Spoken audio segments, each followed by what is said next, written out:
nggak bisa sembunyi lagi dariku gitu. Mau nyumput di mana ya? Bener Pak. Ya. Mau jemput di mana? Kalau Orang sudah kemana-mana sampai kelihatan hanya di engkau gitu ya. Ya. Karena apa? Jangan menuhankan ini, jangan menuhankan ini, jangan menuhankan ini. Karena semua itu Tuhan. Kalau menuhankan ini, maka itu bukan Tuhan. Oke. Gitu. Oke Pak. Wah ini dalam sih Pak. Ya. Ini langsung menjawab keraguan atau sedikit apa yang tadi di awal saya tanya. Pak Wayan tuh ngomongkan depat ya. Udah 10 kali. Dan ini juga ngomongkan depat. Tetap dapat yang baru sih Pak. Iya. Oke. Gitu, Kang Abu. Oke. Nah, jadi balik nih ya Pak. Oke. Ini baru alam. Baru alam kan? Baru alam. Pertiwi, benda padat, apa benda cair, ya semua tadi itu kan cahaya udara. Nah, energi cerdas ini Kang Abu, diberilah kemudian nama. Saudara empat ini diberi nama. Yang Kakang Kawah diberi nama Anggapati. Angga itu tubuh juga artinya. Anggapati, yang darah disebut Prajapati, diberi nama. Kemudian yang Ari-Ari disebut Banaspati. Kemudian yang Penikasiasa disebut Banaspati Raja. Pertanyaannya begini. Saudara empat saya itu yang saya sebut Anggapati, Prajapati, Banaspati Raja. Itu pada orang lain ada nggak? Ada. Sama nggak namanya? Sama. Jadi kalau saya membenci orang lain, saya membenci saudara empat saya yang ada di situ. Oke. Lalu gimana saya minta tolong sama saudara empat saya, sembari saya membenci saudara empat saya yang sedang sibuk melindungi orang itu. Betul. Inilah kemudian muncul harmonislah dengan sesama. Karena mereka juga saudara empatmu di situ gitu. Iya. Banaspati di aku, Banaspati di dia. Ya. Gitu ya kira-kira gitu. Ya. Jadi kalau kita nggak harmonis dengan dia, kita minta tolong sama, wahai saudara empatku. Iya. Gimana caranya? Anggaplah begini. Saya mau minta uang sama bapak saya. Saya mencintai bapak saya, tapi membenci bapak dari kakak saya. Kakak saya punya bapak, saya benci sama ke bapaknya. Padahal itu juga kan? Itu juga. Iya benar-benar. Kebayang nggak kamu? Iya. Aku mencintai penciptaku yang kuberi nama Allah. Tapi aku membenci penciptamu yang diberi nama apa gitu ya? Gitu. Itu mainnya kurang jauh sih Pak.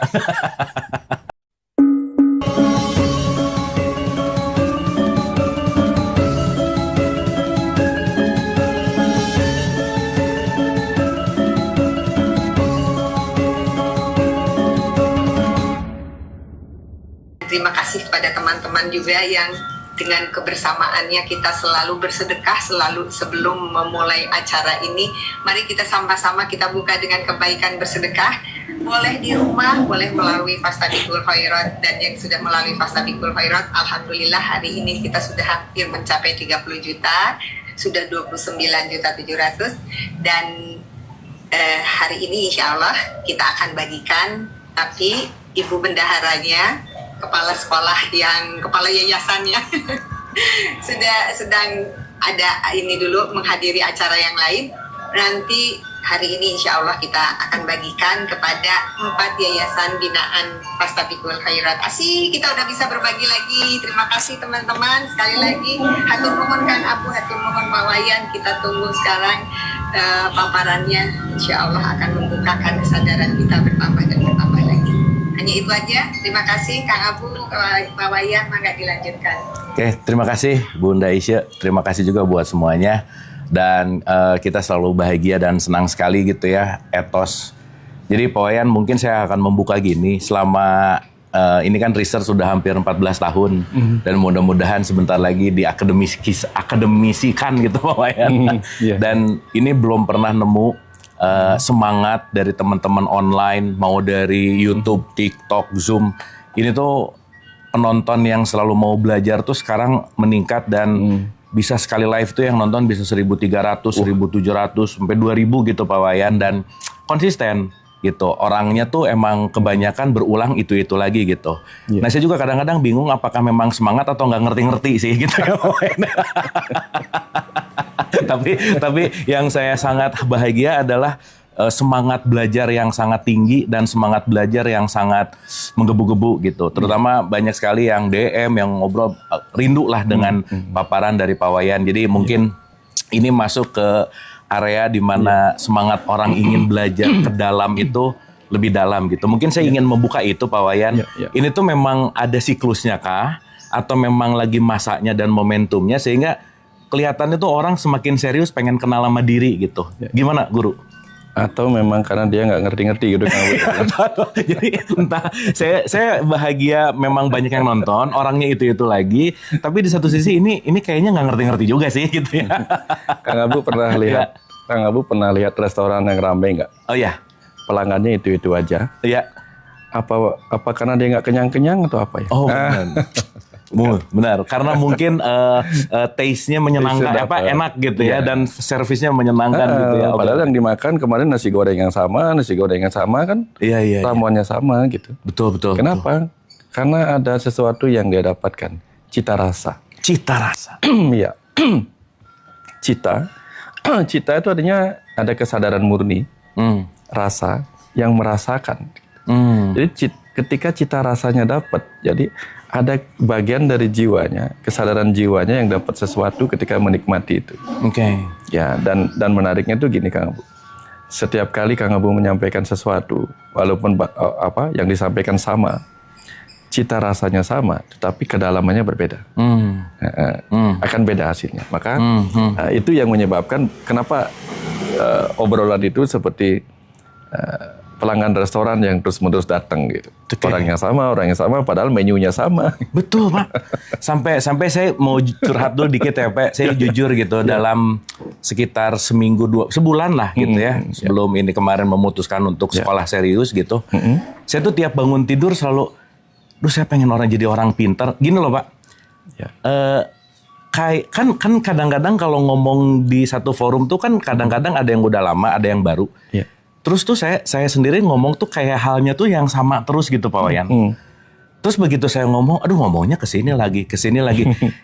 Saya dulu mungkin si rasa-rasa orang ekonominya ya, MBA-nya keluar bahwa ini konsumen diomongin ulang-ulang puas nggak ya gitu. Sehingga saya tuh kayak mengalami harus belajar apa lagi ya gitu kira-kira Pak Wayan, harus ngapain lagi ya gitu, karena ya kalau kita ngomong pakai rumus consumer adalah harus satisfy gitu ya, satisfying consumer gitu. Saya selalu dalam setiap pembicaraan itu kata kuncinya adalah bagaimana membuat konsumen ini satisfy gitu, intinya puas gitu Pak Wayan, kepuasan konsumen lah gitu intinya. Nah dalam tanda petik saya sejujurnya ada rasa kekhawatiran bahwa kayaknya ilmu saya juga nggak berkembang deh, karena ngomongnya itu lagi, bahasanya itu lagi. Gimana tuh Pak Wayan? Ini jadi agak curhat Pak Wayan. Nggak apa-apa. Kalau kita merasa kok saya mengulang-ulang pengetahuan yang sama, ilmu yang sama, mereka puas nggak ya gitu kan? Ketika Kang Abu mengulang-ulang nama Tuhan puas nggak ya?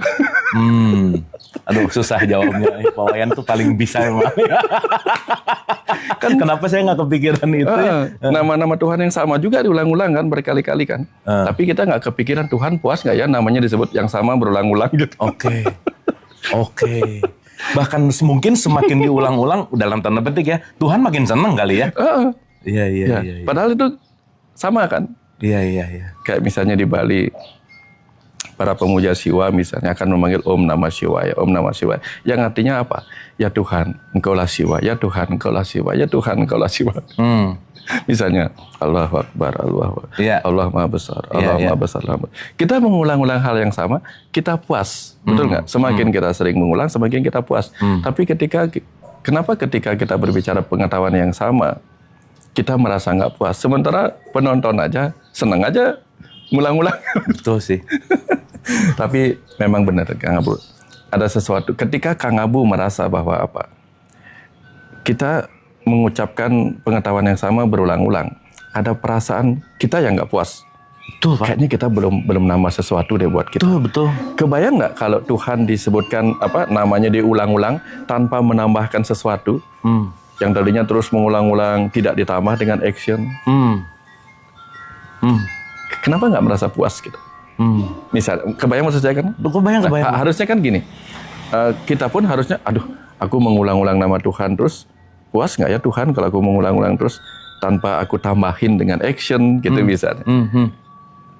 Ngelihatnya ke situ Kang. Oke. Nah, tadi Kang Abu bilang, pengetahuan ini saya ulang-ulang, kayaknya perlu deh saya akademisikan. Kemudian, dia akademiskan gitu. Kalau kita menyebut nama-nama Tuhan berulang-ulang, muncul nggak perasaan perlu nggak sih saya akademiskan tentang Tuhan ini? Kenapa kita nggak akademiskan? Arti ilmiahkan, sehingga bahkan orang-orang yang tadinya tidak percaya Tuhan karena dia sangat akademis, menjadi sangat percaya Tuhan. Karena Tuhan diakademiskan juga. Oke. Ini pelajaran buat kita, Kang Abu. Jadi dalam berbagai hal itu selalu ada kaitan-kaitan yang membuat kita harus, oh ternyata kejadian di sini bisa dibawa kepada spiritualitas, semacam itu. Tuh. Nah, jadi ketidakpuasan kita mengulang-ulang pengetahuan yang sama harusnya memunculkan ketidakpuasan kalau hanya mengulang-ulang nama Tuhan tanpa mengakademiskan, tanpa menambahkannya, memperdalamnya lagi, gitu. Tapi nggak tahu ya Pak Wayan ya, ini kan terjadi gitu ya, dan pengalamannya bahwa ada sisi paradoks bahwa ketika gimana ya bahasanya ya, gini, semakin kosong tuh semakin isi gitu Pak Wayan. Dan beneran saya ingat banget waktu pertama kali kita ngobrol di Zoom waktu pandemi, saya tuh satu kalimat yang selalu nempel ke saya tuh Pak Wayan pernah ngomong gini ke saya, tetaplah jadi pemula Pak Wayan. Itu yang saya pegang sampai saat ini Pak Wayan. Tetaplah jadi pemula gitu. Nah, saya mengaplikasikan itu kan, menjadi pemula. Cuman ya saya mau jujur gini Pak Wayan, ada rasa yang kayaknya ada satu wilayah atau satu knowledge yang sayanya kayak merasa berkembang gitu Pak Wayan. Saya kemarin sampai iseng-iseng pengen belajar Tai Chi Pak Wayan. Tiba-tiba pengen belajar Tai Chi lah. Pengen belajar apa, pokoknya nyari sesuatu yang mungkin dalam kurun waktu 1 tahun 2 tahun ini kan schedule full gitu ya Pak Wayan. Itu lagi dengan konteks pembelajaran yang sama. Di sisi sayanya mungkin ada segi burnout yang perlu refreshment gitu Pak Wayan. Nah, dari sudut pandang pertumbuhan spiritual lah menurut Pak Wayan, yang saya rasa saya anggap sebagai guru, gimana tuh melihat seperti itu Pak? Tadi kita tanpa sengaja ngobrolin hal yang sama. Kalau Kang Abu mau ngajak saya nge-Zoom, pasti ada sesuatu yang mirip-mirip. Tadi kan Kang Abu lihat bunga jatuh lagi kan? Iya. Tadi saya udah ngobrol sama Pak Cahya. Pak, saya sebentar mau nyapu. Tadi udah nyapu sih, saya mau nyapu lagi. Bunga jatuh lagi, saya nyapu. Sambil meditasi nyapu kan. Setelah itu saya ngobrol berdua. Pak Cahya, ketika Bapak ngelihat saya nyapu, saya mau cerita tentang nyapu. Apa sih cerita orang dulu tentang nyapu? Ada lagu bahasa Bali, tutur tetua. Lagunya begini. Dengaden awak bisa, yang maknanya jangan pernah merasa diri bisa. Jangan pernah merasa diri bisa. Depang anak ngadanin, biarkan orang lain yang menilaimu. Gaginane buke nyampat gitu jadi. Kehidupan ini, keseharian itu seperti orang nyapu. Anak saya itu mulu akan terus datang kotoran jatuh, bunga jatuh, daun jatuh. Ketika kamu nyapu, hilang lu bokeh katah. Ketika kamu sudah selesai nyapu sampahnya itu, debu yang masih ada. Nah, artinya apa? Jangan pernah, bahasa ininya, jangan pernah berhenti belajar. Seberapa banyak pun yang kau tahu, akan selalu ada yang tidak kau ketahui. Nah, itu yang diajarkan oleh tetua dulu.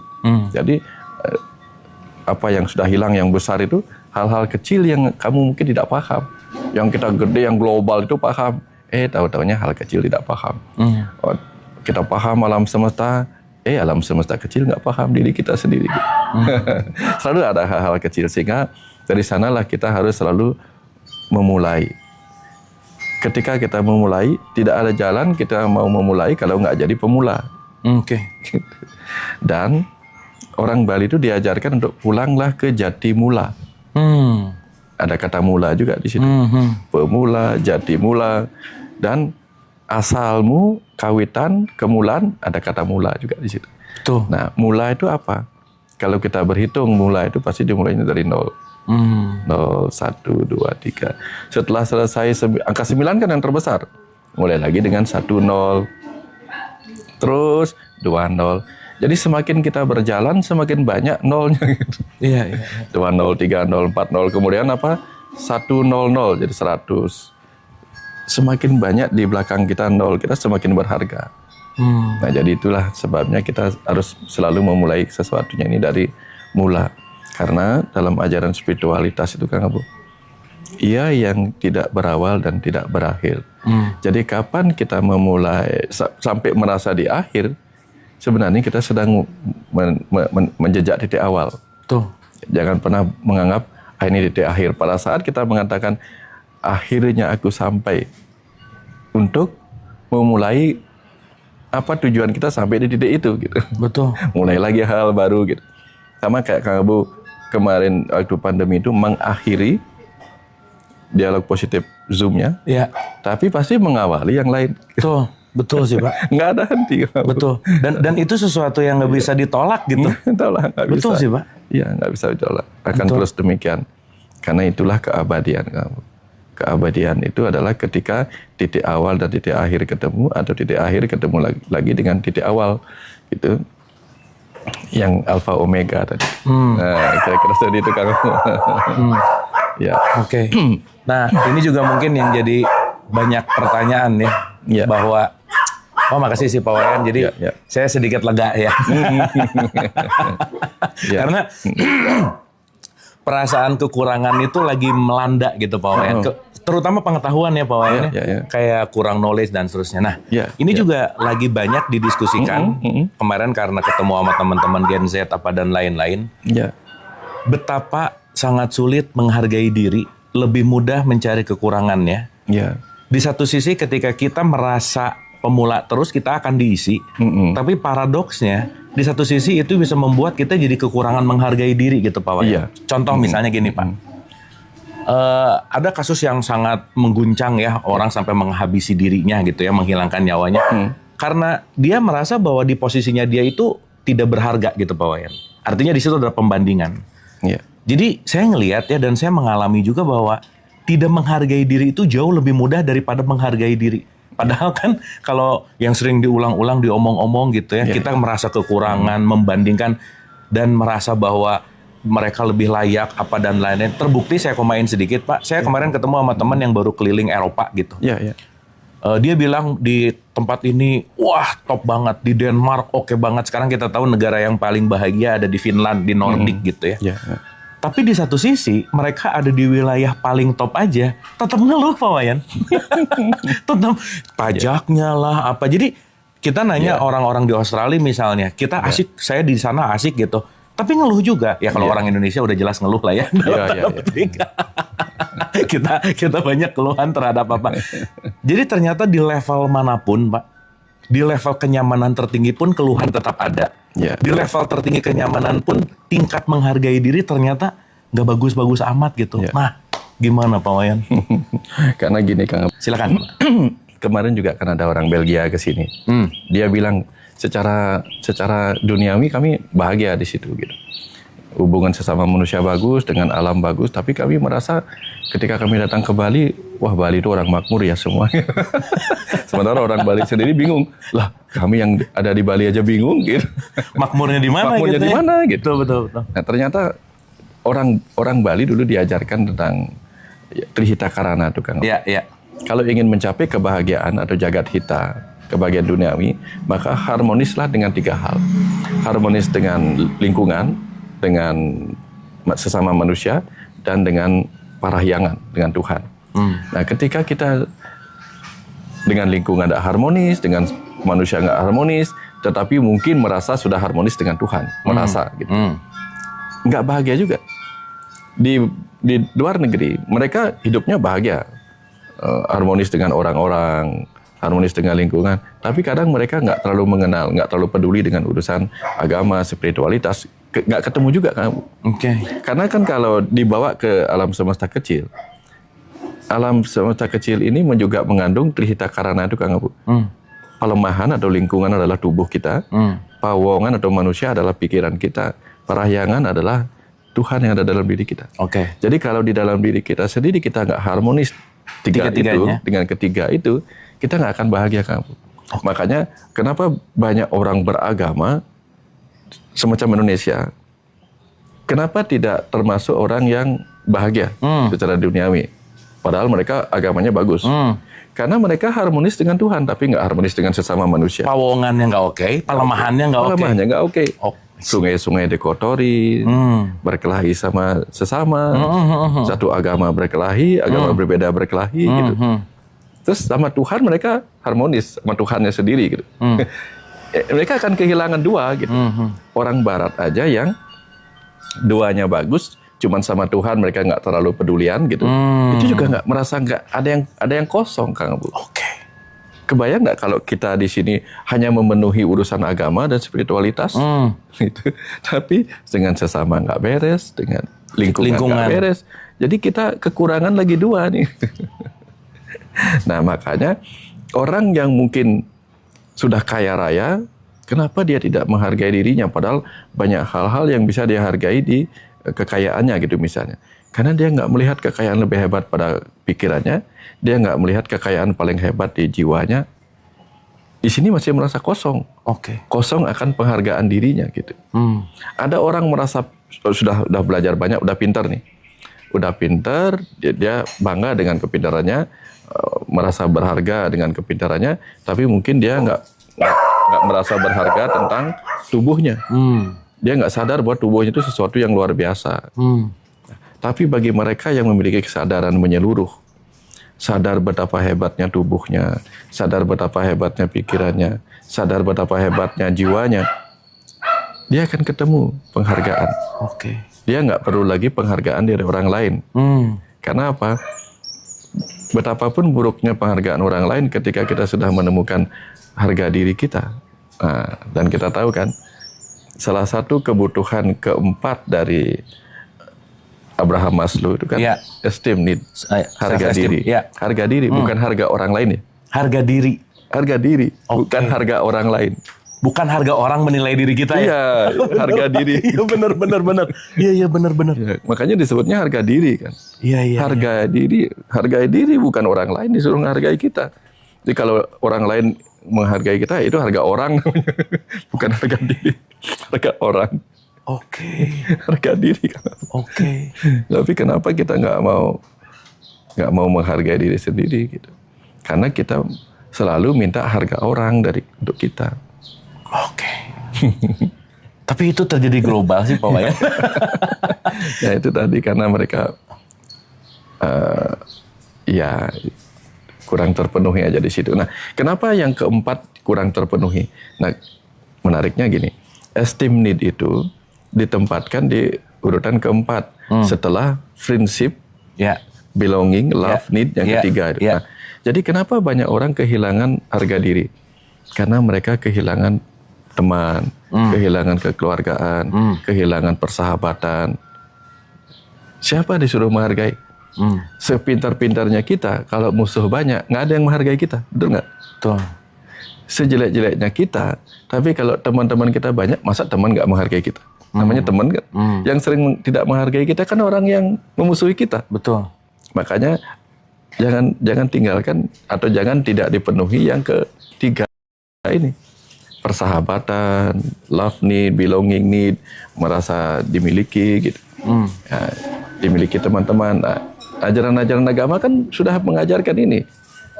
Berukunlah dengan semua orang, toleransi dengan semua orang. Karena apa?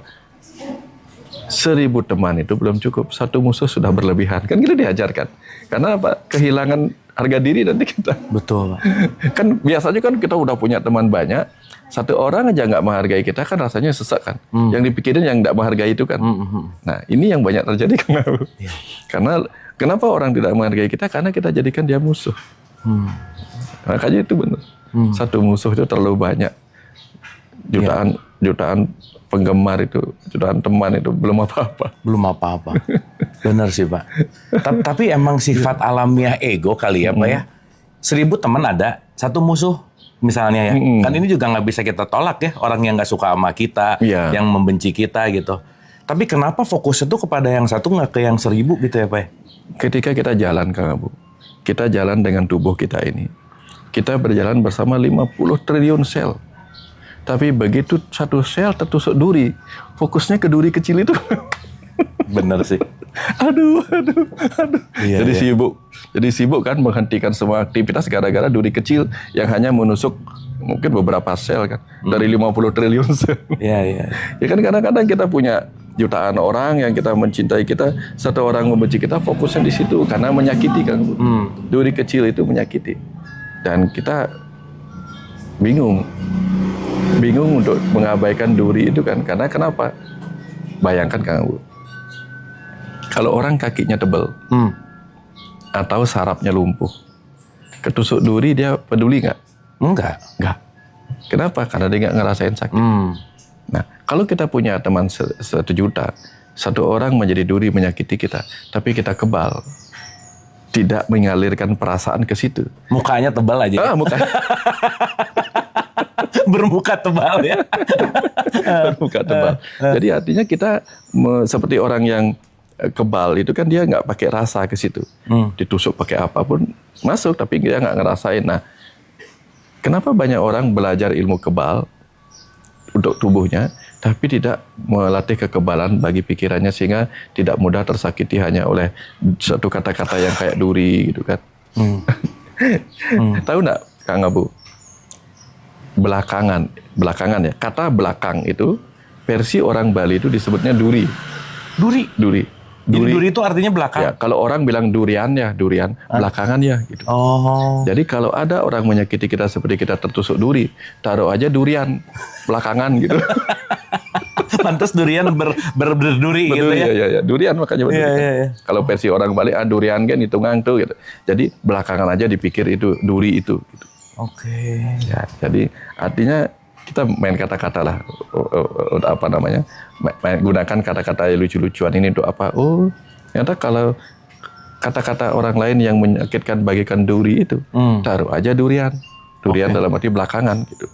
Ya, dan jangan lupa kalau kita bicara tentang durian, banyak orang mengatakan durian itu enak.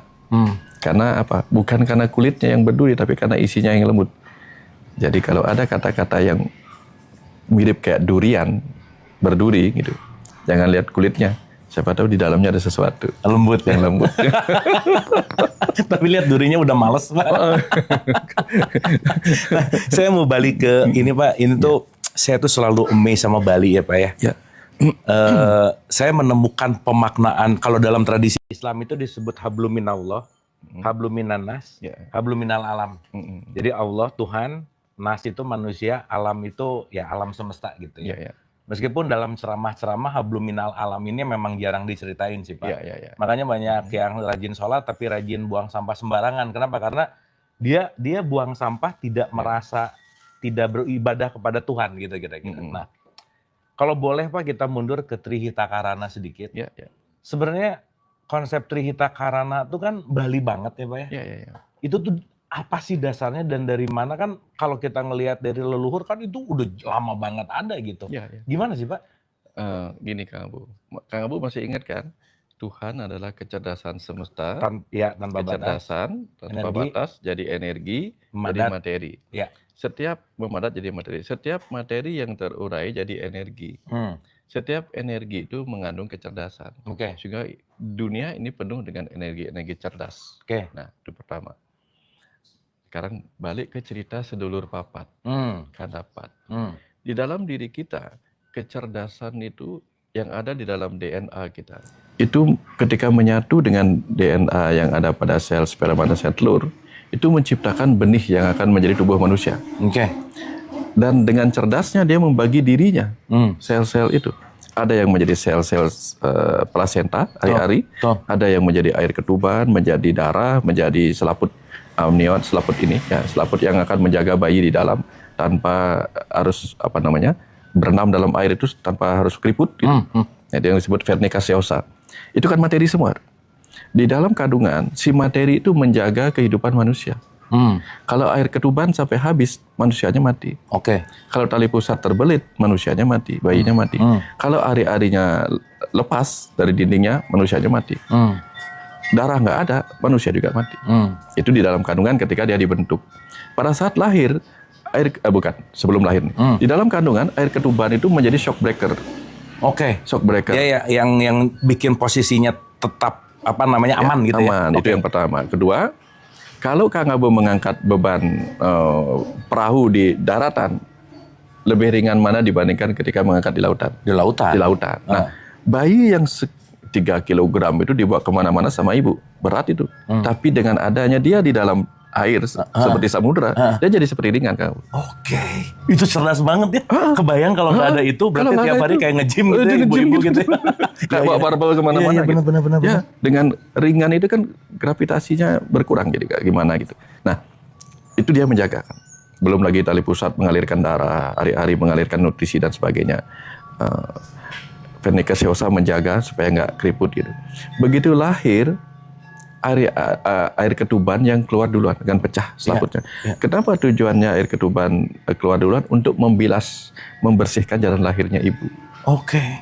Ya, jadi sebelum lahir dia melindungi, ketika lahir dia melindungi. Oke. Ketika dia keluar duluan, makanya disebut kakang kawah. Air ketuban keluar duluan membilas itu. Kemudian peregangan menghasilkan darah. Peregangan jalan lahir menghasilkan darah. Keluarlah darah. Baru bayinya keluar di tengah-tengah, si pancer keluar tengah-tengah. Setelah itu apa? Baru si ari-ari keluar. Ari-ari yang ketiga keluar. Terakhir baru dibersihkan lapisan-lapisan lemaknya itu. Iya. Nah, mereka kan materi semua tuh. Nah, setelah mereka jadi materi, mereka kemudian dikubur, ada yang dilarung. Tapi jangan lupa, materi akan terurai menjadi energi. Balik lagi. Ari-ari itu yang tadinya di dalam rahim dia menjadi sumber udara, sumber makanan gitu. Begitu keluar, si energi cerdasnya itu pergi kemana-mana, Kang Bu. Ke tanah, ke air, ke udara, ke cahaya matahari. Nah, yang ari-ari kan mirip kayak gunung kan. Di alam ini dia menjadi seperti gunung. Lah gunung itu kan dengan hutannya, sumber oksigen, sumber nutrisi karena dia membawa air yang mengandung nutrisi untuk tanaman. Jadi dia menjaga kita sebagai hutan, gunung, samudra, danau, sungai-sungai, udara, cahaya. Nah, di sana ada energi cerdas, Kang Bu. Kembali, kalau kita melihat energi cerdas adalah kemampuan dari si kecerdasan semesta, maka kemanapun engkau menghadap, di sana ada wajahnya. Itu dia. Nah, jadi pada alam dia ada. Nah, di dalam alam kecil ini, dalam tubuh kita ini ada Tuhan, ada. Masih ada sebagai DNA kita. Nah, di alam ini, di alam yang padat ini, ada Tuhan nggak? Ada. Di alam yang cair tubuh kita, darah, ada kecerdasan nggak? Ada, Kang Bu. Kecerdasan sel-sel darah merah, sel darah putih, trombosit, itu luar biasa kecerdasannya. Nah, di alam liar ini, di luar kita ini, air itu mengandung kecerdasan. Diteliti oleh Masaru Emoto, Ahwan. Nah, ada air Zam-Zam, air Tirta, dan sebagainya. Nah, udara ini juga mengandung kecerdasan. Kalau udaranya penuh polusi oleh sesuatu yang tidak bagus buat tubuh kita, koneksi antar kecerdasan yang terganggu dengan ke dalam diri kita menimbulkan gangguan kan. Nah, begitu juga cahaya matahari. Cahaya matahari itu mengandung kecerdasan tentu. Kecerdasan yang langsung dikirim. Maka kalau kecerdasan yang dikirim oleh matahari terkonek dengan tubuh kita, dia bisa meningkatkan sistem imun kita. Dalam bentuk energi sinar ultraviolet, sinar infrared, kan benar kan Bu? Nah, jadi dengan cara itulah kita harus mencintai lingkungan ini. Itu intinya, karena apa? Lingkungan ini mengandung energi cerdas gitu. Ya, kalau ngedenger ini lingkungan itu kan aku juga. Ya. Aku yang sedang di luar sebagai saudara empat tadi. Oke, Pak. Ya, tanpa mereka, dia yang membuat kita stay stabil di perut, yang membuat kita mudah untuk keluar, yang akhirnya dibuang apa dan lain-lain. Itulah menjadi lingkungan yang kalau kita ngomongin kandepat ini, ya itu semua adalah bagian kita hidup karena mereka. Kita merawat mereka yang merawat diri gitu ya. Iya, sebenarnya gitu. Ini banyak yang nggak nyampe sih, Pak. Contohnya gini, kita alam semesta kecil, di luar alam semesta besar. Kalau nggak harmonis, itu sama dengan stop kontak nggak harmonis dengan si PLN gitu, nggak nyambung. Stop kontaknya ada tapi nggak nyambung, dicolokin ke hidup gitu ya. Di PLN-nya nggak dibayar-bayar gitu. Colokannya ada, jadi kita ini ada, dikasih makan tapi nggak terkonek dengan alam semesta raya, sumbernya yang utama gitu. Gimana caranya coba? Semua itu ilmiah kan Bu. Wah, keren hidup sih. Ini keren memang. Hidup ini keren. Kita hanya perlu mengerti. Wah, nanti kalau mereka sudah ketemu Kang Abu, mereka akan bilang begini, Tuhan, kamu nggak bisa sembunyi lagi dariku gitu. Mau nyumput di mana ya? Bener Pak. Ya. Mau jemput di mana? Kalau orang sudah kemana-mana sampai itu, kelihatan hanya di engkau gitu ya. Ya. Karena apa? Jangan menuhankan ini, jangan menuhankan ini, jangan menuhankan ini. Karena semua itu Tuhan. Kalau menuhankan ini, maka itu bukan Tuhan. Oke. Gitu. Oke Pak. Wah ini dalam sih Pak. Ya. Ini langsung menjawab keraguan atau sedikit apa yang tadi di awal saya tanya. Pak Wayan tuh ngomongkan depat ya. Udah 10 kali. Dan ini juga ngomongkan depat. Tetap dapat yang baru sih Pak. Iya. Oke. Gitu Kang Abu. Oke. Nah, jadi balik nih ya Pak. Oke. Ini baru alam. Baru ya. alam kan? Baru alam. Pak Pertiwi, benda padat, apa benda cair, ya semua tadi itu kan cahaya udara. Nah, energi cerdas ini Kang Abu, diberilah kemudian nama. Saudara empat ini diberi nama. Yang Kakang Kawah diberi nama Anggapati. Angga itu tubuh juga artinya. Anggapati, yang darah disebut Prajapati, diberi nama. Kemudian yang Ari-Ari disebut Banaspati. Kemudian yang Pernikasiasa disebut Banaspati Raja. Pertanyaannya begini. Saudara empat saya itu yang saya sebut Anggapati, Prajapati, Banaspati Raja itu. Pada orang lain ada nggak? Ada. Sama nggak namanya? Sama. Jadi kalau saya membenci orang lain, saya membenci saudara empat saya yang ada di situ. Oke. Lalu gimana saya minta tolong sama saudara empat saya, sembari saya membenci saudara empat saya yang sedang sibuk melindungi orang itu. Betul. Inilah kemudian muncul harmonislah dengan sesama. Karena mereka juga saudara empatmu di situ gitu. Iya. Banaspati di aku, Banaspati di dia. Iya. Gitu ya kira-kira ya. Gitu. Jadi kalau kita nggak harmonis dengan dia, kita minta tolong sama, wahai saudara empatku. Iya. Gimana caranya? Anggaplah begini. Saya mau minta uang sama bapak saya. Saya mencintai bapak saya, tapi membenci bapak dari kakak saya.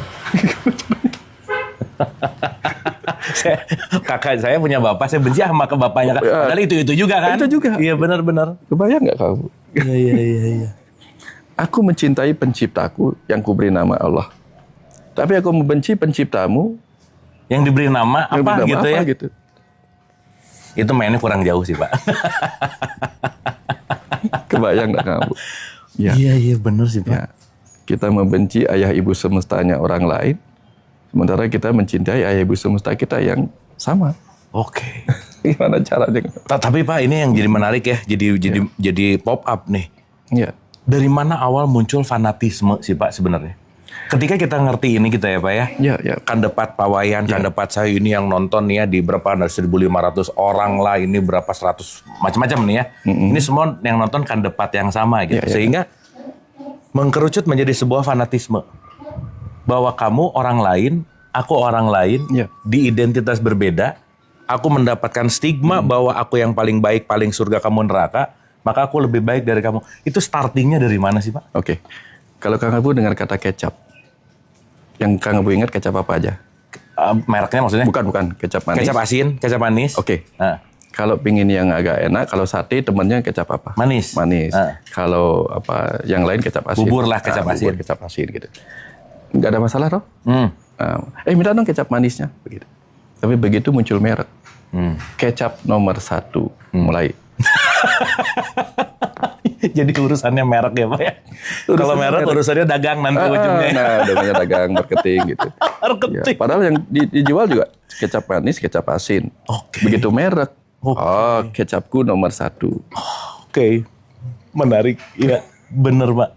Nah, di situ mulai benturan. Oke. Ya enggak? Betul Pak. Kalau sekarang cuma ngomongin kecap manis, kecap asin, selesai. Udah merek A, merek B, mau sama-sama kecap manis, langsung punya strata. Ya, strata. Ini lebih baik. Ini aku lebih duluan. Pabrik kecap manis ini berdiri nomor 1. Dia sudah berpengalaman bla bla bla. Iya. Benar. Sudah diteliti Balai POM dan sebagainya. Ini belum. Iya. Sertifikat halal. Halal. Kulkas juga sekarang ada sertifikat halal, Pak. Jangan salah. Oh ya. Iya, kulkas ada halalnya gitu. Hebat. Nah, merek lah ya, balik Merek, lagi. ya. Tapi Pak maaf ya, tadi saya jadi ingat si merek ini juga berkaitan sama kasta. Nah, ini kan kasta juga sangat-sangat gimana ya kalau saya dengar nggak tahu sekarang ya. Tapi dulu tuh kasta di sini tuh agak-agak strict. Gimana pandangan Pak Wayan? Ya, kalau di Bali sih memang sebenarnya nggak menganut kasta. Di India katanya nggak menganut. Kasta itu kan bahasa Portugis ya, apa namanya itu? Kasta keturunan apa artinya? Tingkatan, golongan, level ya. Nah, kalau di Bali itu dikenalnya catur warna, Kang Abu. Profesi. Catur tuh 4 kan? Ya. Oke. Jadi ada golongan pekerja, sudra, golongan pedagang, wesya, golongan kesatria, ya penjaga pengaman, ya raja-raja di situ kesatria, golongan brahmana, orang-orang suci, para guru tentang pengetahuan di situ kan. Oke. Jadi Kang Abu ini termasuk brahmana sebenarnya ketika mengajarkan. Oke. Jadi ada saat tertentu di mana ketika kita mengajar kita jadi brahmana. Ketika kita bekerja nyapu kita sedang jadi sudra. Ketika kita berdagang, kita sedang jadi wesya. Ya, kemudian ketika kita sedang menjadi kepala penjaga, keluarga kita sedang jadi raja di rumah sendiri atau melindungi keluarga kita sedang jadi kesatria kan. Oke. Satu kesatuan dalam diri. Jadi itu bukan fix Brahmana terus satria, nggak gitu ya berarti? Oke. Makanya ada istilah Brahmana kesatria. Ada juga Brahmana yang kesatria. Contoh Resi Parasurama gitu misalnya. Resi Drona itu resi. Iya. Resi Wyasa, resi ya bukan resi. Resi Bisma. Beliau guru. Tapi pada saat tertentu ya perang. Jadi kesatria. Iya. Oke. Ya. Jadi itu. Nah, kemudian muncul zaman-zaman kerajaan. Tentu bagi penjajah itu kan penting untuk membuat strata-strata. Ya, di mana-mana pun ada kan. Ada strata bos, strata karyawan. Ya. Itu kan bukan masalah profesi, tapi kan masalah level-level di sebuah perusahaan. Oke. Jadi di strata sosial itu muncullah ini orang lebih tinggi yang harus dihormati, ini lebih tinggi harus dihormati gitu. Tapi Bali sendiri dengan ajaran tertuanya dulu sudah membuat apa yang disebut banjar, Kang Abu. Banjar itu artinya banjah. Banjah itu artinya ditebar merata. Nah, di situ ada ajaran Manusapada. Manusapada itu artinya apa? Semua manusia sama. Ketika bicara sama siapapun, kita harus merendahkan diri, meninggikan orang lain. Siapapun, nggak peduli itu orangnya kaum klannya ini, apapun kerajaan, harusnya begitu. Ajarannya begitu. Ya, jadi kita nggak boleh dengan menggunakan bahasa menghaluskan diri, merendahkan orang lain, nggak boleh. Ada bahasanya begitu. Sor singgih namanya. Sor itu bawah, singgih. Jadi merendahkan diri kita, meninggikan orang lain, menghormati orang lain. Ajarannya memang begitu. Jadi kayaknya salah sangka tentang sudra, weisya tadi gitu ya. Dianggap bahwa itu tuh strata sosial yang seumur hidup ya gitu aja. Ya gini lah Pak. Misalnya ada guru lagi ngajar di depan mimbar, ya dia jadi brahmana. Pulang harus bersih-bersih. Dia jadi sudra. Gitu kan? Sudra. Jadi setiap orang tuh punya 4 satu warna ini sebenarnya. Iya. That's it. Ya, karena kadang-kadang itu di sekolah tuh ada guru, Kang Abu. Saya dulu SMA punya guru ekonomi. Ya, di luar jam sekolah dia pedagang. Maka dia mengambil 2 profesi juga. Pada saat dia jadi pedagang di sebuah pasar gitu. Nah, jam sekolah dia ngajar ekonomi. Jadi diambil dua-duanya begitu. Oke. Tapi tadi sih yang paling menarik dari Trihita Karana, makasih Pak Wayan jadi lebih paham tentang kenapa Bali punya Trihita Karana ya karena pemahaman kandepatnya, pemahaman tentang Palemahan, Pawongan sama Parahyangannya, which is dimana tiga-tiga ini sebenarnya jadi basic semua agama sih ya. Nah, saya kembali ke ya maksudnya kan konteksnya cuma 3 ini ujung-ujungnya Pak. Segitiga ini gitu ya. Tubuh, pikiran, jiwa. Tubuh, pikiran, jiwa. Trinity lah gitu ya. Trinitas lah gitu intinya. Segitiga sama sisi itu gitu. Nah, kembali ke awal nih Pak. Yang saya jadi kita rekonstruksi lagi tentang curhatan-curhatan banyak yang sekarang terjadi di sosial media gitu. Sekarang tuh yang lagi rising itu adalah kesepian Pak. Dimana ternyata kesepian itu jauh lebih membahayakan dari apapun gitu. Sehingga merasa sendiri, merasa sepi, merasa tidak berdaya. Itu terjadi dalam konteks masif gitu Pak Wayan. Nah, pertanyaannya adalah ketika ya tadi ya, mungkin nanti ujungnya kita bisa mendalami tentang rasa syukur gitu ya, karena banyak orang yang ngomong syukur tapi mungkin nanti kita dalemin gitu. Kesepian ini fenomena ya terjadi sih ya. Gimana sih Pak Wayan? Kang Abu, dulu zaman dulu ya. Orang kalau mau belajar ilmu tingkat tinggi itu, yang dia lakukan adalah belajar sepi dalam keramaian, belajar ramai dalam sepi. Oke. Jadi dia pergi ke tengah hutan kan sepi itu. Iya. Tapi dia menikmati keramaian sepinya itu. Oke. Atau dia pergi ke tempat ramai hanya untuk dia menjadi pengamat. Kalau dia menjadi pengamat dengan keramaian kan sepi dalam keramaian. Betul. Nah, dulu itu ilmu tinggi. Sekarang itu ilmu menyedihkan. Karena ketika teman lagi teman-teman ramai, dia bukan sepi dalam keramaian, tapi apa? Kesepian dalam keramaian. Kesepian, benar Pak? Ya, kesepian. Benar. Ya. Nah, penyebabnya adalah dia tidak tahu bagaimana menerima suasana kehidupan ini. Kalau kita nggak bisa menerima keadaan diri kita, keadaan di luar diri kita, maka kita bingung apa yang kita cari. Orang yang merasa sepi itu kan ketika mereka merasa kosong, Kang Bu. Akhirnya mereka nggak sadar di sekitar mereka ada orang yang bisa diajak ngobrol. Ya, tapi sekarang orang banyak ngobrol dengan gadget kan. Tuh. Dengan gadget gitu. Bahkan saya sering ngumpul sama teman-teman kan. Ini lucu-lucuan kan. Ngobrol sama teman di pantai. Tiba-tiba ada momen di mana semua lagi pegang HP. Nah, saya juga ikut pegang HP sambil gini. Sambil nanya, yang nomor 3 apa ya? C apa B gitu. Pura-puranya kita lagi ujian rame-rame. Langsung mereka sadar, oh ya gitu. Masuk HP, ngobrol lagi. Sampai segitunya Kang Bu. Sampai segitunya. Tapi nggak apa-apa sih, bukan masalah ya. Apa sih bedanya dengan dulu? Kita ada di perpustakaan rame-rame, tapi semua orang lagi baca-baca. Iya. Cuman sekarang baca dan dengarnya lewat HP, dulu baca dan dengarnya lewat buku gitu aja sih sebenarnya. Nah, ketika orang meditasi juga mereka ngumpul tapi diam dengan dirinya sendiri kan. Betul. Sama-sama nggak ngomong kan. Betul. Tapi itu kita sebut sesuatu yang wah ini jangan, ini lagi latihan meditasi gitu. Kenapa kalau orang ngumpul pakai HP dan sama-sama diam dengan HP-nya kita nggak sebut latihan meditasi? Semua tentang cara kita memandang, Kang Bu. Betul. Dan sebaiknya kita nggak menjudge apapun. Siapa tahu lagi menikmati. Kadang HP itu nggak selalu jelek.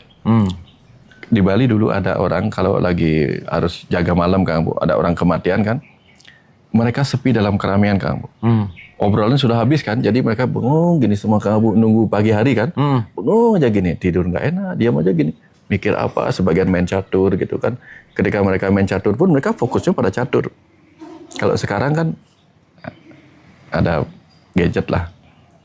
Jadi selalu ada positif negatifnya Kang Bu. Tapi pada orang yang lupa bahwa ada saat kita pakai gadget, ada saat kita pakai manusia live gitu. Nah ini yang sering merasa kesepian. Gadget yang nggak dipegang, sama teman-teman juga nggak ngomong. Nah ini masalah. Di situ biasanya muncul nggak ada yang peduli denganku. Nah itu ketika muncul nggak ada yang peduli denganku, mereka sibuk dengan dunianya masing-masing. Di situ mereka merasa kesepian. Nggak ada yang mau mendengarkanku. Gitu. Kan orang butuh didengar kan Bu. Itu yang membuat kita merasa sepi gitu. Bayangkan misalnya, kita punya follower 100 juta follower di YouTube, di Facebook follower 100 juta gitu. Misalnya di TikTok 100 juta. Begitu kita live nggak ada yang dengerin, kan kesepian juga rasanya. Taunya robot semua ya. Robot semua. Bot. Iya. Nah itu contoh bagaimana ketika kita merasa nggak ada yang peduli dengan kita, di situ kesepian pelan-pelan muncul kan. Semakin kita nggak mau didengar, semakin bahaya. Makanya saya sama anak itu ketika anak saya datang di sekolah pingin ngobrol, yang saya lakukan apa? Taruh HP, saya dengerin. Dan supaya dia ngerti bahwa apa? Ketika ada orang bicara, mendengarkan orang bicara jauh lebih penting daripada ini. Oke. Itu yang saya ajarkan. Sehingga apa? Itu diajarkan ya Pak, ya? Bukan diceramahkan. Bukan, ya? saya ajarkan biar dia ngerti. Sehingga di situ kemudian anak saya juga begitu. Pas saya lagi bicara dia nggak ini. Kalau dia bikin sesuatu, saya lagi bicara, dia mungkin hanya lewat memberi tanda, nggak ngomong, beri tanda, supaya saya menghentikan sendiri. Sebentar ya, adik mau apa? Gitu. Baru dia bicara. Nah, dia paham bahwa ketika saya bicara nggak boleh dipotong, karena saya juga nggak pernah motong dia bicara, diamin gitu, dengerin aja, supaya dia nggak merasa orang nggak dengar. Nah, kalau seluruh dunia nggak mendengar dia, setidak-tidaknya ada bapaknya mendengarnya. Tapi yang kenyataan sekarang apa? Semua orang tidak mendengarnya, bahkan dia tidak mendengar dirinya sendiri. Oke. Betul nggak, Kang? Betul, Pak. Self talk nggak pernah. Betul. Nah, ketika yang terakhir pun yaitu dirinya sendiri nggak mau pernah mendengar dirinya, benar-benar lah kesepian. Oke. Akhirnya sang roh begini, kamu pun sebagai pikiran nggak mau mendengarkan aku pulang aja deh. Maka dia mengakhiri hidupnya.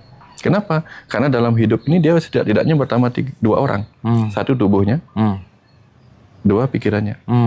Ketika sang roh nggak didengar juga oleh tubuhnya, nggak didengar juga oleh pikirannya, apalagi yang di luarnya. Ngapain juga dia ke sini? Oke. Maka dia pergi. Oke sih, Pak. Atau si pikiran pengen didengar apa yang ingin dia ekspresikan. Nggak ada yang mau dengar di luar.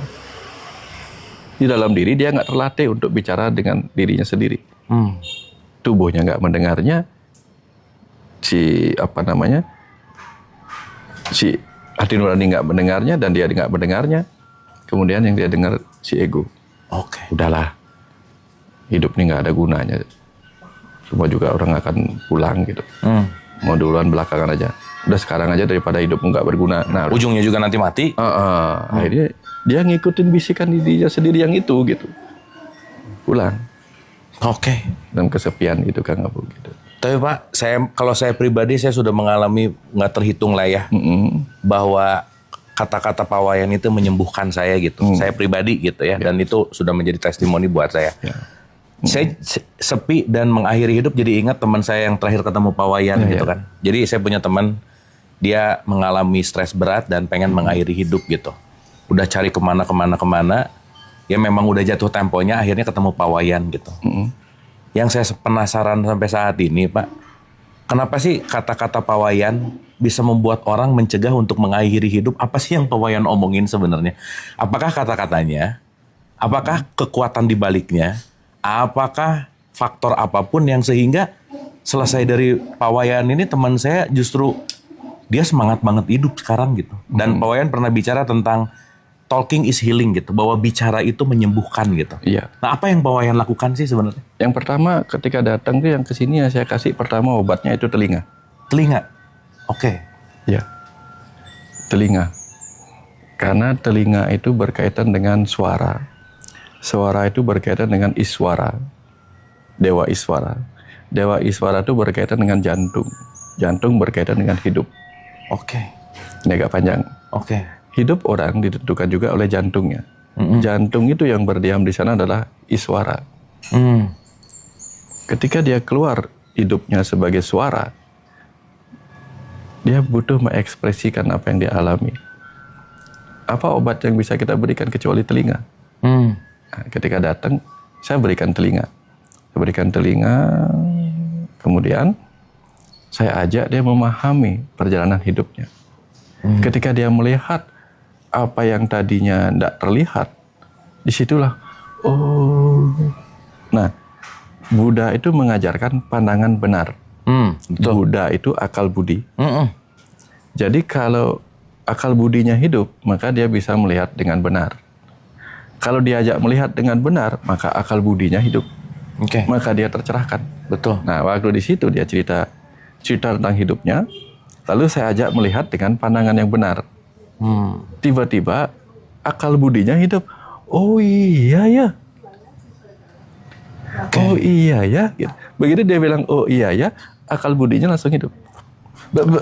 Maaf potong Pak Wayan. Berarti itu sedikit memindahkan sudut pandang aja sebenarnya. Iya. Itu kan? Iya.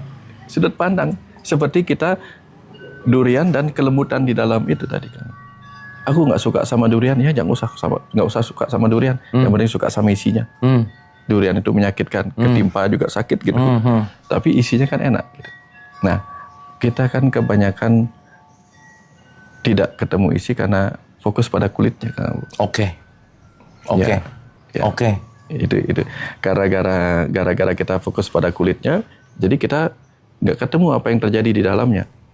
Makanya di Kristen kan diajarkan untuk, sering Kang Abu cerita juga kan, bagaimana Yesus menyembuhkan orang sakit kulit gitu. Betul. Kan seperti diceritakan oleh Ayah Saiful Karim juga. Betul. Sembuhkan kulitnya supaya apa? Supaya kita nggak melulu ngelihat kulit. Betul. Itu kan bukan ngomongin skincare. Nah, skincare. Bukan ngomongin ini gitu. Iya. Ya, ada sesuatu di balik itu gitu.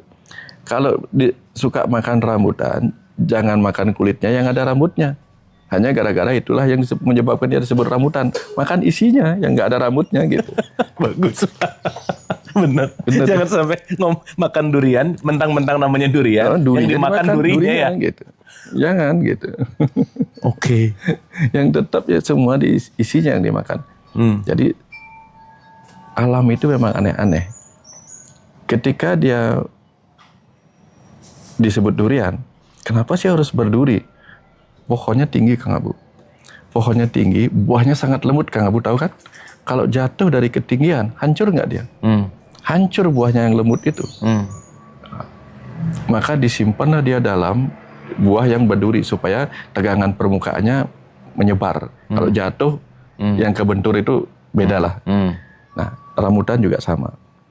Artinya benda-benda yang lembut itu, yang bagus itu disimpan di dalam kulit yang keras, berduri, menyakitkan.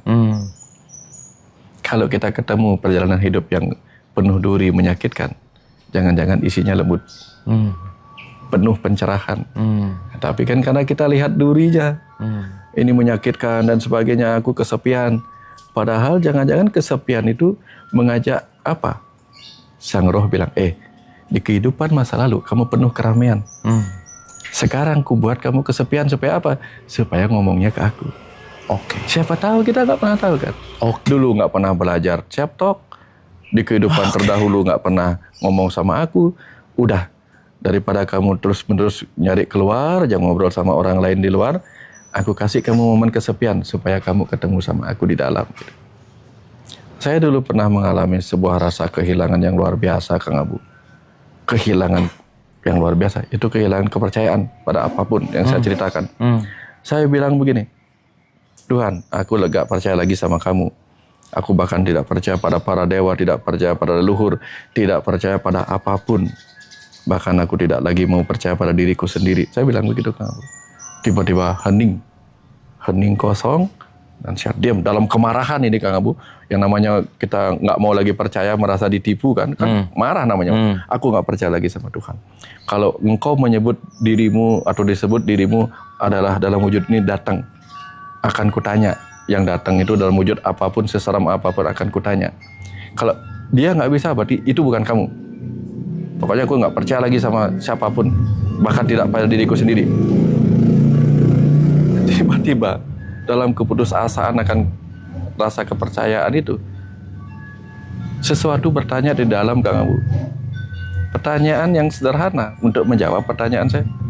Cuma nanya gini, lalu kamu mau percaya siapa lagi?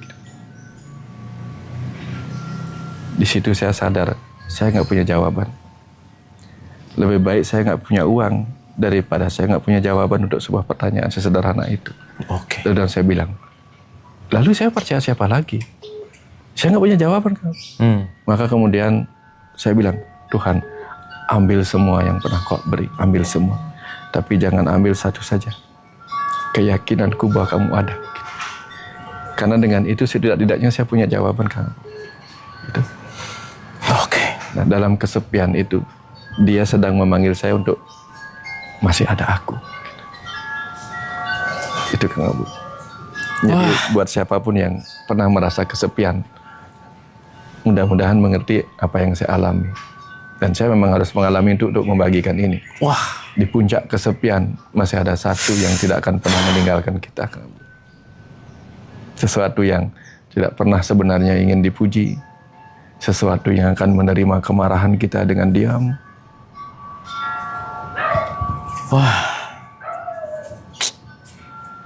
Makasih, Pak. Ini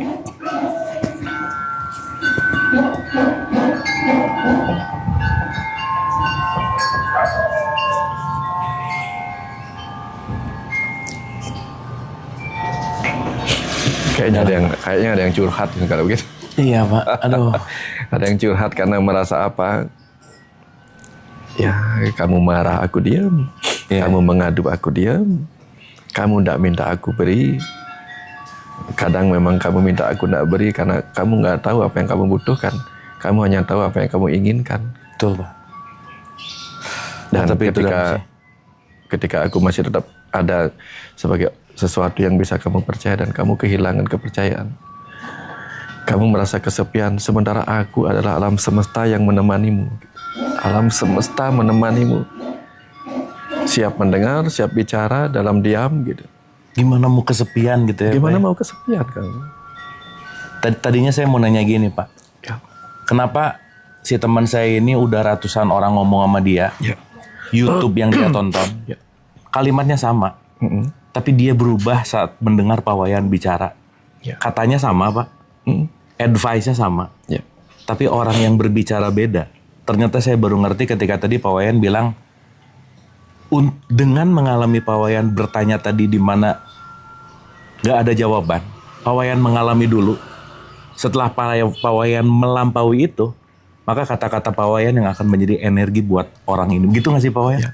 Iya kan? Ya, karena pada saat seperti itu Kang Abu, saya nggak punya apa-apa untuk menguatkan dia kecuali cinta Kang Abu. Cinta yang bukan milik saya. Cinta yang dimiliki oleh Ayah Ibu semesta. Wah, dalam Pak. Jadi penyembuhan datang ketika iswara ya Pak ya. Kita mempersiapkan atau kita menyediakan pendengaran kita untuk mau mendengar. Dengan iswara itu menciptakan cinta dan penyembuhan terjadi di situ gitu ya. Makanya Faras mempunyai sebuah slogan Kang. Faras itu Pak Putun mendapatkan sebuah pesan bahwa Faras itu menyembuhkan bukan dengan obatnya, tapi dengan cara menemani, membersamai itu. Jadi kesembuhan, kekuatan itu tidak perlu dilakukan dengan cara yang aneh-aneh. Cukup menemani, membersamai. Tidak bisa menemani dengan pengetahuan, cukup menemani dengan telinga yang terbuka untuk mendengarkan. Itu sih Kang Abu. Wah, Suksma Guru. Ya. Oke, teman-teman selalu ya sama Pak Wayan. Bentar, teman-teman di Zoom masih oke nggak? Ini kok kayak mati. Oke dah. Selalu ngerasa ya mungkin ya ya beda sih ya Pak Wayan ngomong di Zoom. Kalau saya di Zoom ngelihat layar sama gini tuh emang beda ya. Dan aduh susah ngomong jadinya ya. Jadi seenggaknya apa yang sering saya omongin juga sih Pak Wayan, bahwa pertanyaannya hilang gitu Pak. Setelah tadi Bapak memaparkan, meskipun saya selalu menyadari ya gitu bahwa poinnya bukan pada kata-katanya, tapi tadi terakhir sih. Tidak ada apa-apa lagi selain cinta gitu ya Pak Wayan. Ya memang kayaknya kesepian karena defisit cinta sih ya Pak Wayan. Ujungnya di situ. Oke, kita ke Bunda Isya dulu. Bun, mungkin mau nambahin sesuatu sebelum kita nanti ke teman-teman, mangga. Terima kasih Kang Abu. Pak Wayan seperti biasa ya, selalu kalau Pak Wayan bicara itu ada insight yang masuk, dan dari pembukaannya aja tuh udah nusuk banget gitu Pak Wayan ya. Tadi saya udah komen bahwa ini pembukaannya juga udah daging semua gitu. Itu Pak Wayan, tapi kadang kita juga melihat pengalaman-pengalaman yang sudah kita alami. Kalau sudah lampau itu walaupun menyakitkan, pas dilihatnya sekarang kita suka jadi tertawa ya Pak Wayan ya. Saya melihatnya jadi ternyata ketika ego itu bekerja tidak ada kelucuan, yang ada kesedihan gitu. Tapi begitu kita udah melampaui, semuanya lucu. Jadi saya ingat satu kata-kata dari Kang Abu yang diambil dari Al-Quran, bahwa hidup ini hanya senda gurau gitu. Tapi kita mendengar senda gurau yang dikaitkan dengan Pak Wayan hari ini, itu benar-benar meneteskan air mata bahagia. Karena saya jadi menemukan sesuatu ayat demi ayat yang dibukakan oleh Pak Wayan gitu. Jadi saya semakin paham, saya semakin merasa confidence dalam menghadapi hidup ini. Yang tadi Pak Wayan sampaikan juga, Kang Abu sampaikan juga, teman Kang Abu yang dibawa ke Pak Wayan, penyemangat, menjadi semangat hidup karena dia tadinya sudah berputus asa. Karena mungkin bukan dia saja ya, Kang Abu, karena setiap manusia pernah ada di satu titik yang aduh, saya benar-benar merasa titik yang terendah gitu. Tapi istilah Kang Abu, terima aja lah gitu, karena nanti kita jadi tertawa sendiri seperti melihat durian yang kita lihat yang tadi Pak Wayan sampaikan. Durian itu yang dimakan bukan durinya tapi dalamnya gitu. Itu kan kita ngelihatnya lucu ya Pak Wayan, tapi ketika kita belum tahu maknanya, ya kita berkutat di membuka duriannya aja terluka-luka gitu, kerasnya setengah mati, cara membukanya aja kita nggak tahu, padahal itu ada satu garis-garis yang udah dikasihkan petunjuknya gitu Pak Wayan ya, kalau dibukakan lagi lebih dalam lagi. Kemudian yang lucu lagi ya yang rambutan ya, jangan semua yang berambut itu jadi rambutan gitu ya Pak Wayan. Itu lucu banget buat kita tuh melihat kehidupan tuh memang seperti itu. Ketika kita belum paham, yang ada kekusutan seperti rambutan, seperti durian, tapi ketika kita sudah paham, kita akan merasakan hal manisnya, hal indahnya gitu. Jadi sekali lagi terima kasih Pak Wayan, terima kasih Kang Abu sudah membukakan ini semua. Jadi pendeknya untuk saya hari ini, ya sudah terima aja dulu lah gitu, yang istilahnya Kang Abu tuh betul-betul membukakan dulu kita untuk ya terima dulu apa yang kita terima, yang hadir pada kita. Dan seringnya kita mendengarkan dan berkumpul di majelis taklim ini seperti ini teman-teman, mungkin ini salah satunya untuk kita selalu belajar tiap hari, karena yang tadi Pak Wayan sampaikan, yang kita pelajari hari ini itu sudah pernah disampaikan oleh Pak Wayan beberapa tahun yang lalu. Tapi ketika kedewasaan jiwa kita ada yang di titik yang sekarang, ini teman-teman sudah 14 tahun mengikuti acara Fastabiqul Khairat, tentunya begitu diulang-ulang kita akan mendapatkan satu pemahaman yang berbeda gitu.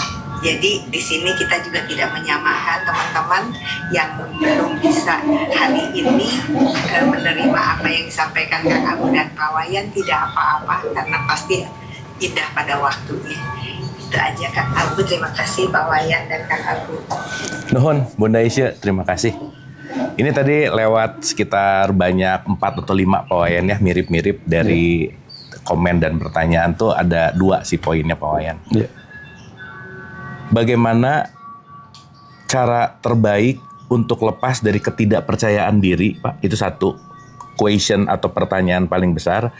Yang kedua, apa yang perlu dilakukan sesegera mungkin ketika merasa kesepian? Silakan Pak Wayan. Ya, pertama gini Kang Abu. Kalau kita naik pesawat dan diinformasikan bahwa pilotnya ini baru saja lulus pilot, baru saja lulus sekolah, jadi kita nggak percaya. Karena kita menganggap, oh jam terbangnya kurang. Oke. Maka kita nggak percaya sama dia. Atau kalau kita ketemu sama dokter yang kita maunya kita percaya untuk mengobati kita, tapi dia baru juga tamat. Jam terbangnya kurang, pasiennya jarang gitu.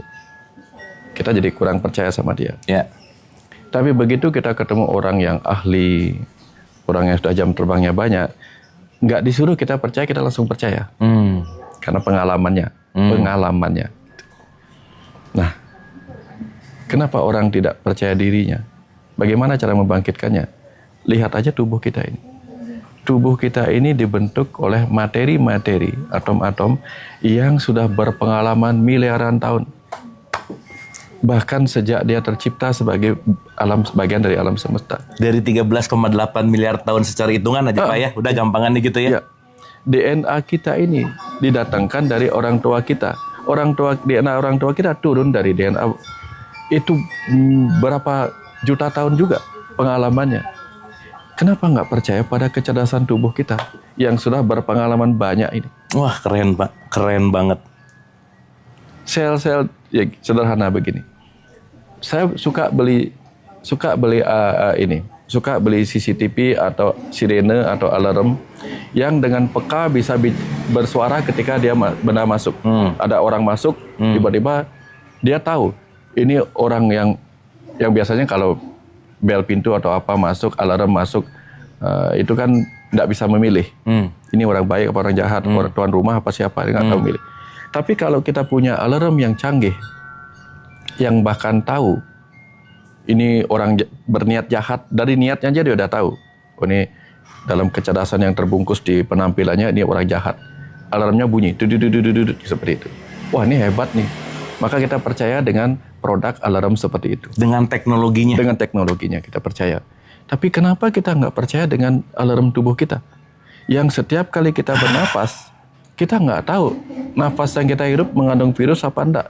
Tapi dengan cerdasnya, hidung kalau dia tahu ada virus, dia bersihin sendiri. Tanpa kita mengerti. Ini kan alarm yang hebat. Dan kita nggak pernah ragu-ragu untuk nafasnya narik. Virus nggak ya? Nah, nafas aja. Nafas aja. Nanti kalau ada virus, debu, kalau dibersihin sama dia. Bener Pak. Ya enggak? Bener banget.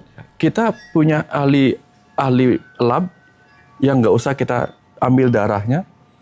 Hanya dengan melihat jam, dia tahu kita lagi kekurangan glukosa apa enggak. Tanpa perlu periksa darah, si dia ngasih tahu kita. Keroncongan lah perutnya. Aku lagi kekurangan gula. Hebat nggak alarm di dalam? Wah. Tapi kenapa kita nggak percaya pada tubuh kita? Lalu kita percaya pada, oh ini sebuah gadget handphone yang produknya laris manis dan bisa dipercaya. Oh ini komputer yang luar biasa, bisa dipercaya. Tapi kenapa kita nggak percaya pada otak kita yang crazy superkomputer seluas lapangan sepak bola, setinggi gedung bertingkat 14 dengan gigabyte-nya yang, bukan gigatera lagi, nggak kebayang dah banyaknya. Tapi kita nggak percaya pada kecanggihannya. Gitu. Bagaimana bisa kita nggak percaya pada tubuh kita sendiri, pada pikiran kita, bahkan kepada jiwa kita yang merupakan percikan Tuhan. Puncaknya itu ya. Bagaimana mungkin orang nggak bisa percaya diri? Nah, karena kita nggak kenal aja. Tapi dengan pilot yang tidak kita kenal, kita percaya. Dengan dokter yang tak kita kenal, kita percaya. Tapi kenapa dengan tubuh yang kita ajak dari kecil, dengan otak yang kita ajak belajar apapun dari kecil, kenapa kita nggak percaya? Keren Pak. Ya, sesederhana itu Kang Abu. Okay. Jadi kapan kita benar-benar, nggak usah kenal banget lah sama diri kita, ya kalau kita percaya pada orang lain yang pintar, jangan lupa orang yang kita percaya itu manusia dan kita juga manusia yang di dalamnya sama. Kalau percaya sama orang lain, percaya sama diri sendiri. Karena di dalamnya sama-sama canggih. Ya. Itu yang pertama tentang kepercayaan. Wah keren sih Pak. Ini sangat mendalami dari perspektifnya tasawuf tuh kalau di Ibnu Arabi yang sering saya ulang-ulang, man arafah nafsah, kalau kamu kenal dirimu, kamu kenal Rob Tuhan lah gitu ya. Ini Pak Wayan mengejawantahkan dengan kalimat yang pengalaman tadi dalam banget sih Pak. Kita bisa percaya sama orang dengan pengalamannya.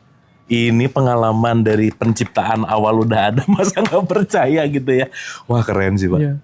Bahkan sudah berapa jenis, berapa jenis makhluk sudah pernah ditempati soal kecerdasan ini kan. Wah. Sehingga dia tahu apa yang harus dilakukan. Wah dahsyat sih Pak. Wah makasih Pak. Kesepian Pak, yang kedua Pak. Kesepian. Gimana tadi? Kesepian tuh cara mengatasinya? Cara paling P3K lah ya Pak ya, kalau sekarang kita ngomongin pertolongan pengobatan pertama pada kecelakaan. Kesepian. Tapi ini K-nya jadi kesepian. P3K. P3K. Pertolongan pertama pada kesepian. Gitu ya.